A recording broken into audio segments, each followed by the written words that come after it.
Hello everyone, welcome to Durrett's Take. Happy Monday, let's get started with my one phrase summary of each game. Let's go with the Patriots and Rams. I told you so.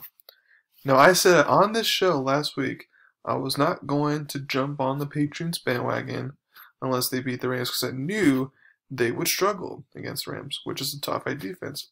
And what do you know, I was right. Camp can't throw, and when you stop the run, you stop them offensively. And since they have no weapons, it means they're basically inept, basically. And I knew the Rams offense was gonna be great per se against the Patriots defense, but I thought, okay, they could do enough. The Rams could do enough on offense to win the game. Sure enough, that's what happened.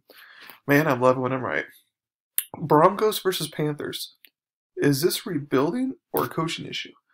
If we want to talk about a team having close losses over and over again, like the Chargers and Falcons do, Carolina's right in there.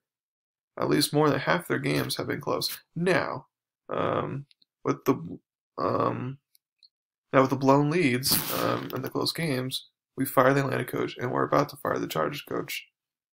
Now, the excuse here is that, it's a new coach, so Carolina's rebuilding.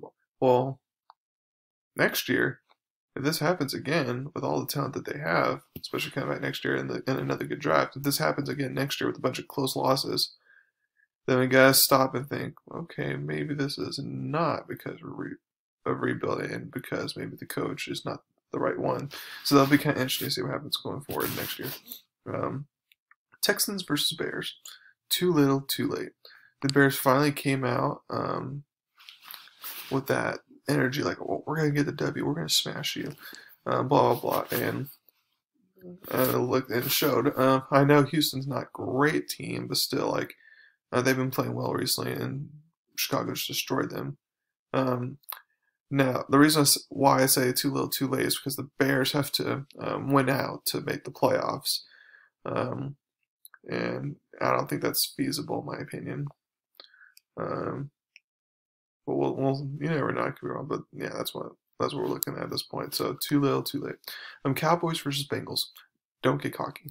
For all the Cowboys fans, because for me, I'm on the side of let's just chill a little bit. But there's gonna be Cowboys fans because I know they're gonna be, oh yeah, we're back in playoff contention, and then Jerry Jones and his big ego. So my warning is that this was supposed to be a win. Cincinnati is playing without Joe Burrow, and they're going to get the third pick in the draft. They're not that good team. That was supposed to be a win despite it being in Cincinnati. Now, enjoy the win and get ready to lose the rest of your games, though, so we can get a good draft pick. Titans versus Jaguars. King Henry did what he does on the ground, rushing for a lot of yards, and the defense actually played good defense. And when they do that, then that can make the Titans scary. And that's what I want to see from them going forward into the playoffs. Chiefs versus Dolphins. Just give them the trophy. Again, a red-hot Miami defense, which is top 5 in the league on most days. And Mahomes trailed, and not only trailed, but threw 2 picks in the first half. You think you would got them? Nope. Well, Chiefs would score 28 unanswered points within 2 quarters. Bam. Problem solved. Now you may be concerned that they're not blowing people out. I mean, only won by 6. They're not blowing people out, but it's the NFL. You're not gonna blow someone out that much. So yeah, but my opinion, it's just they should definitely win. Now there's teams like 10, don't get me wrong, but Chiefs should win and hand them the trophy. Cardinals versus Giants. Flying for the playoffs. I think because of recent events, people dismiss them in Arizona as a playoff contender, but I didn't. I still stuck with them, and now they're back in 7th with Minnesota losing there, and now Arizona's in the driver's seat. As a bird, you can't fly far. You need to take a break by resting on a tree or something like that. So that's what Arizona did. They were flying towards the playoffs, and then they rested for a while, and now they're back up and they're flying for the playoffs. Vikings versus Bucks. Captain Kirk goes overboard. Some people thought that this had upset over and all over, and I knew Tampa off the bye would be just fine. Minnesota's not that good because if you could stop the run, then you stop them. Against bad or mediocre teams, we've seen the Bucks take care of business, so expect this to continue against Atlanta next week. Colts versus Raiders. Lost it all. For the people who go to Vegas and gamble, hoping to become rich, and then instead they waste all their money, that's what happened with the Raiders now. The Raiders are now 7-6, and they have to win out because I think they're I think there could be one 9-7 team in the playoffs in the NFC, but the AFC, I actually think there's a 9-7 won't cut it actually for the playoffs. I think you have to go 10-6. So at this point, the Raiders have to win the rest of the games in order to make the playoffs. And I just don't see it. In my opinion, that we caught up with the hype and we were on them a year too early. So we gotta wait for next year to see if they can really make some noise. And they fired the defensive coordinator, which is good. Jets versus Seahawks. Nothing to see here. Seahawks keep themselves alive to win a division. They'll face the Rams eventually. Packers versus Lions. First for now, with the loss to the Saints. Packers are now first in the NFC, the tiebreaker over the Saints. But the reason why I say first for now, because if this is a big if, but if the Saints can miraculously pull up the upset against the Chiefs this week, then I think they're going to win out, and that means that if the Packers can lose one game, the Saints can get back that first seed, and I think the Packers aren't going to win out. I mean, I know they have a game against the Titans. I mean, that's not going to be easy. Packers showing they're vulnerable to the run, and so Derrick Henry's going to have a nice running day there. And then the last games against at Chicago. I mean, if Chicago could play like they did yesterday, then that won't be the easiest game per se, especially since they got embarrassed by the Packers earlier in the season. So I just don't think they're going to win out. So Falcons versus Chargers. Falcons win the choking contest. We know that these two teams have done it all year, and the Falcons were the ones in the end that choked in this game. After losing to the Saints twice without Breeze, having the Raiders win look less and less credible now, and with this loss to a Chargers team that's about to fire their head coach, in my opinion, means that unfortunately, if the team wanted their interim head coach to be the next head coach, that's not going to happen. Washington versus the 49ers. Defense wins divisions. I'm saying defense wins championships. Well, Washington's not going to win a championship, but they can still win a division. So that's why I said defense wins divisions. But anyways, Washington has the best defense in the division. I think that's undisputed now. I mean, people were saying the Giants defense, but I think now after their debacle against Arizona, I think we can all say Washington has the best defense. And it's because of this defense, not because of Saquon Barkley or Dak in that high power offense or Carson Wentz. It's going to be because of Washington's defense. If you would have told me that at the beginning of the season, I would have laughed at you. So crazy how things work out. Saints versus Eagles. Spark plug all fixed. So what do you know? When you take care of the football and your defense steps up, you can win a game. Now, I'm not ready to declare Hurts to start going into next season yet. I still want to see in the next couple of games and see if he can miraculously win a division for them or something like that, or at least just play well, continue to play well. If so, then we can have that discussion next year. But anyways, that's what I'm thinking. And just to let you know, I do think this is more bad Saints than good Eagles, in my opinion. You can tell the Saints' own line wanted nothing to do with the Eagles' D-line. The play calling was suspect, and their Pro Bowl kicker for the Saints missed 2 field goals. So it's just one of those games where it's like you were just meant to lose that one. Steelers versus Bills, the real contender. We all thought if someone in the AFC were going to happen to challenge the Chiefs in the playoffs, it would be the Steelers. But nope, it's actually the Bills. The Chiefs better hope they don't see them in the playoffs. So now I want to transition and talk about actually Taysom Hill and the Saints.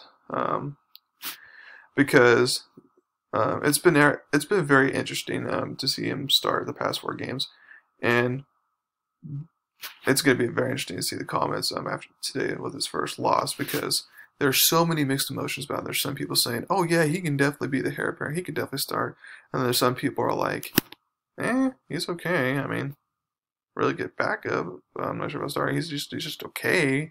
And then there's some. And then I get the feeling like, oh, he's still, like, that's still a myth. He's not even a quarterback, blah, blah, blah. Okay, so let me address the 3 different points there.